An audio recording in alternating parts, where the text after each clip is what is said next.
আসসালামু আলাইকুম ওরহমতুল্লাহি ওবারাকাতু। বিসমিল্লাহির রহমানির রহিম।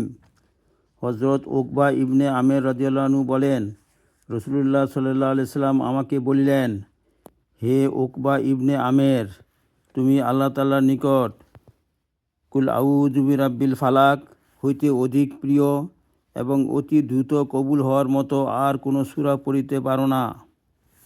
অতএব তুমি যথাসম্ভব নামাজে এই সূরা পড়িতে ছাড়িও না। ইবনে হিব্বান। বিসমিল্লাহির রহমানির রহিম। হযরত উকবা ইবনে আমের রাদিয়াল্লাহু আনহু হইতে বর্ণিত আছে যে রাসূলুল্লাহ সাল্লাল্লাহু আলাইহি সাল্লাম বলিয়াছেন, তোমার কি জানা নাই যে আজ রাত্রে আমার উপর যে আয়াতসমূহ নাজিল হইয়াছে উহা এরূপ নজিরবিহীন যে উহার ন্যায় আয়াত আর দেখা যায় নাই। উহা সূরা কুল আউযু বিরাব্বিল ফালাক এবং কুল আউযু বিরাব্বিন নাস। মুসলিম। বিসমিল্লাহির রহমানির রহিম। হযরত উকবা ইবনে আমের রাদিয়াল্লাহু আনহু বলেন, আমি এক সফরে রাসূলুল্লাহ সাল্লাল্লাহু আলাইহি সাল্লামের সহিত জুহফা ও আবওয়া নামক স্থানের মাঝামাঝি চলিতেছিলাম। হঠাৎ তুফান ও কঠিন অন্ধকার আমাদেরকে ঘিরিয়া ফেলিল। রাসূলুল্লাহ সাল্লাল্লাহু আলাইহি সাল্লাম সূরা কুল আউযু বিরাব্বিল ফালাক ও কুল আউযু বিরাব্বিন নাস পড়িয়া আল্লাহ তাআলার আশ্রয় চাহিতে লাগিলেন এবং আমাকে বলিতে লাগিলেন, হে উকবা, তুমিও এই দুটি সূরা পড়িয়া আল্লাহ তাআলার আশ্রয় লও।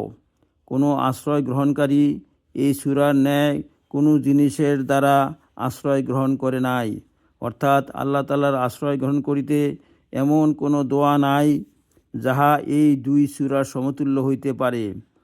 উহা এই সূরার অতুলনীয় বৈশিষ্ট্য। হযরত উকবা ইবনে আমের রাদিয়াল্লাহু আনহু বলেন, আমি রাসূলুল্লাহ সাল্লাল্লাহু আলাইহি ওয়াসাল্লামকে ইমামতির সময় এই দুই সূরা পড়িতে শুনিয়াছি। আবু দাউদ। ফায়দা: জুহফা ও আবওয়া মক্কা ও মদিনার পথে দুইটি প্রসিদ্ধ স্থান ছিল। বজলুল মাজহুদ। বিসমিল্লাহির রহমানির রহিম। হযরত নওয়াজ ইবনে সামআন কেলাবী রাদিয়াল্লাহু আনহু বলেন, আমি নবী করিম সাল্লাল্লাহু আলাইহি সাল্লামকে ইহা বলিতে শুনিয়াছি যে কিয়ামতের দিন কুরআন মজিদকে আনা হইবে এবং ওই সমস্ত লোকদের আনা হইবে যাহারা উহার উপর আমল করিত।